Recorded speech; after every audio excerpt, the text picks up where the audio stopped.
figured out a way he's going to basically be leaving Las Vegas, most likely. Nothing's locked in stone, obviously. Some of the favorites, the Jets, of course. Your Dallas Cowboys, the Saints, with the Jets and the Saints is arguably the two front runners with quarterback familiarity, from what I understand is the reports, plus a few other teams that are kicking the tires as well. So, Kelsey, since your Cowboys are one of the teams listed, I'm going to ask, A, how are you feeling about that? And B, where do you think is the likely spot for them? We're going to cross off the Jets because everyone's talked about that ad nauseum. Besides the Jets, where do you think are some good options for Davante? Yeah, so we'll start with the how do I feel about the Cowboys being linked? And my answer is it's about time the Cowboys get off their whats and try to do something with their team. Because right now, there are talented players on that field, but there are not enough of the talented players on that field to make a difference. Watching this team, you can honestly say that whether it's because Dak doesn't trust him or he just can't get on the same page as some of these guys, there's no Brandon Cooks, there's no other receiver. Tolbert seems to be a great weapon, but he's hit or miss on whether Dak trusts him. So adding somebody like Davante is a no-brainer if you're the Cowboys. It should be open up pocketbook, deliver blank check, and say, yes, sir, we would like you here in Dallas because you missed out on Derrick Henry and you saw what he did to you. Let's not miss out on Davante Adams. That's one.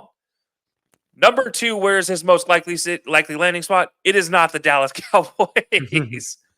I do think they're, as much as the Jets have been talked about, I think that is a very obvious, logical choice. But I don't think it is the most logical.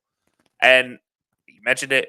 I think it's worth saying, New Orleans Saints, that love of that relationship with Carr is nothing to scoff at. And I 100% believe that might be his best landing spot if he goes. And that's just because the way that offense is set up, it is a downfield passing offense. It's set up unlike Las Vegas was when Davante got there. It is set up to excel for Derek Carr. It is Derek Carr's offense. And that means Davante gets to have a whole lot of fun in that offense. And he can go back to those Fresno State days with Carr. And, I mean, heck, you can honestly say those two together in Vegas was still effective. It wasn't as effective as most people would like it because literally that's all Carr targeted. But at the same time, fantasy football-wise, everybody loved it. So I do think Davante probably ends up in New Orleans. I think that's the most likely landing spot. I think that's the best fit for him, where he would slide in perfectly, allow Shaheed to be that guy that's downfield, allow Olave just to be the technician that he is. If anybody loses targets there, it's probably Shaheed. And then on top of that, you still have Alvin Kamara, and you still have Jamal Williams, despite Jamal Williams' penchant for trying to jump over people unnecessarily, like this last week. But yeah, no, I think Davante.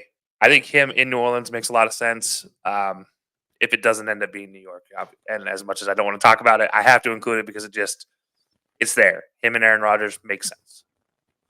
I will say, if your Cowboys do make the move, they have basically committed to we are throwing the ball 55 times per game and we're winning shootouts and hoping our pass rush just gets a stop or two, because that's not helping them run the ball at all. That's encouraging them to do the opposite, which they already don't do a lot of anyway. So I'm for it. Just air it out, Dak.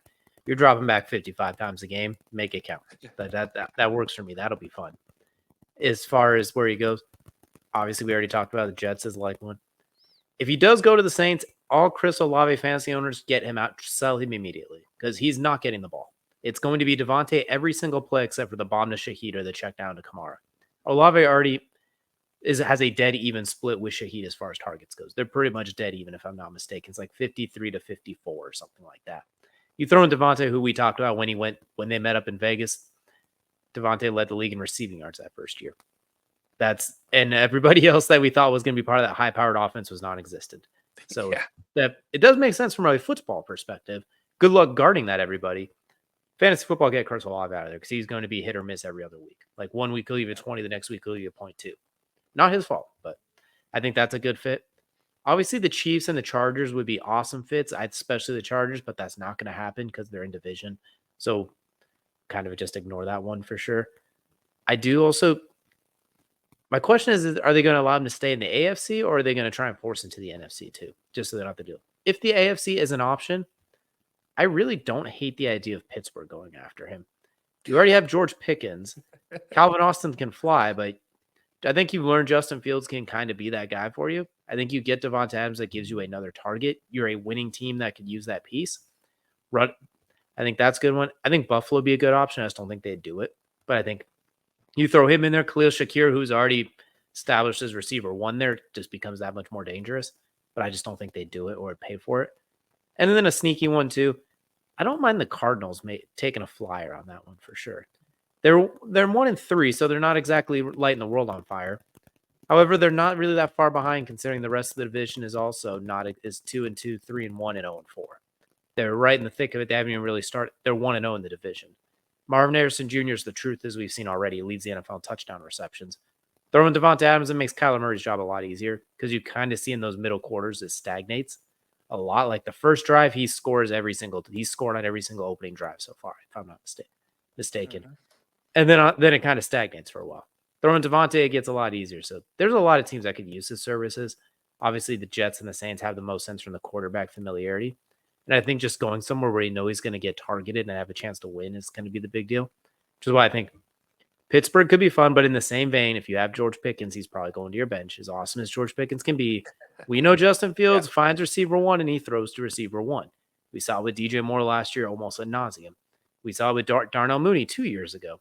And as soon as DJ Moore came to town, Darnell Mooney he got like one target that entire year. Like JF1 will lock into target one. So I think outside of fantasy, though, I think there's a lot of it just depends on how making the salary cap work. He's, from what I saw this year, it's a good fit. He's only like $8 million or something like that. Problem, he's got 2 more years on that deal in like the $30 million range. So someone will have to work that out. But there's a lot of teams that can use him. But like we said, it does feels like it's the Jets or the Saints at this point. It feels like those would be the 2 most likely options. But I do like your Cowboys are one of the name dropped ones in there. I think that's a fun fit. That's actually making a move like, okay, we need a little extra firepower because our defense isn't as good as we hoped, and we can't run the ball to save our lives, except against the Browns, weirdly enough. Yeah. I do want to throw a team out here. 2 things. 2 teams, technically. But I do think there are 2 NFC West teams that could use his services. One of them is LA. I do think with their loss of Cooper Kupp and their loss of Puka, it's hard to not think that that's an opening right there. I don't know how they make it work contract-wise. That's an issue. Because right now I believe they're sitting at $2.5 million in cap space. Not a lot of ability to flex that. But there's something that can be. I mean, you got to trade somebody. So if you trade what is equivalent to $9 million, you could probably open up that space. I think it's actually probably $7 million to get that cleared. Alternatively, there's a guy who just signed a contract in the other NFC West team that doesn't seem to be fitting in very well right now in that franchise. And Davante might not look so bad in red and gold. That's the San Francisco 49ers. I think there's a possibility for him and Ayuk to swap. And it would be wild to think that that's a possibility if the Raiders and 49ers would trade yet again in their careers after, 30 years of never doing a trade. And then since the 90s, it's been like 7 times, something like that. Or countless players transferring from one side of the bay to the other. Well, now they're in 2 different states. So I think it's a possibility that you could open up trade talks yet again. But I don't know. Something about Brandon Ayuk doesn't fit well with San Francisco right now. And I think adding Davante to that, given all their injury history, might be an interesting fit.